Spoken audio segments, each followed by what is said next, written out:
There, it's a bit windy. Well, it was just tragic what happened to Ruth. It shouldn't have happened. Such a young girl, and for the state to do what they did to her, for the government to do what they did, is appalling. It's just appalling. Any money that they gave her won't make up for her little girl's life without her man.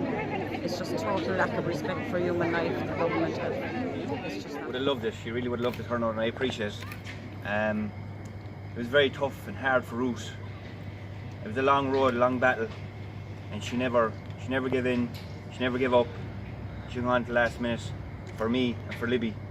She loved all her friends and her families and everybody who treated her the way they did. We really appreciate it, and everyone that came out today, thank you very much. We'll never forget it. It really makes us feel that bit more loved and appreciated to see you all come out. I know she would have loved it, and thanks very much for coming.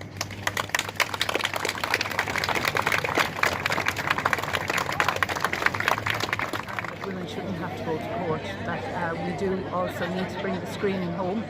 I don't believe it ever should have been sent away to America, but we certainly need to bring it home. And I mean, there are so many women in particular, but families who have fought and had to struggle because of the cervical cancer screening scandal. And particularly I have to pay tribute to my colleague Alan Kelly, who has consistently battled with those women to ensure that, first of all, that they get justice, but also that we get a system that women of Ireland can trust. What was your reaction when you heard the terrible news last weekend? Oh look, it was so sad. I mean, we all knew that Ruth was one of those who struggled the most, and she was very, very ill for a long time. But yet, you know, she didn't shirk from going to court. And it's so sad, you know, to see her husband and her daughter now left behind, and she was such a young age. But women like Ruth shouldn't have had to put up that kind of battle. They had enough to battle with in their own illness without having to battle with state as well.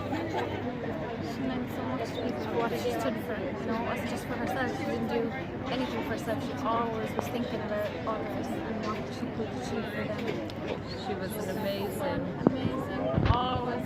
She was just so caring, and even in her last few days she was just still worried about us and how we were feeling, and assuring us that it was going to be okay and she was going to be fine, and she was just always She was a mother figure. motherly. Mother She literally would remind us always, no matter what. But the last few days it's just been really heartwarming to see Limerick especially come out. Yeah, absolutely. I would just like to thank the people of Limerick, and in particular I would like to thank Ruth's family who came out here tonight.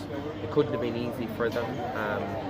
God knows they've had an absolutely incredibly difficult few years.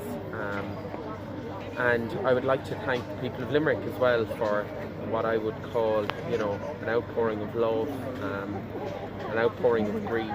It was great for all of us to be able to come together here in Arthur's Quay Park in memory of Ruth, who was a real, and is still a real Limerick hero.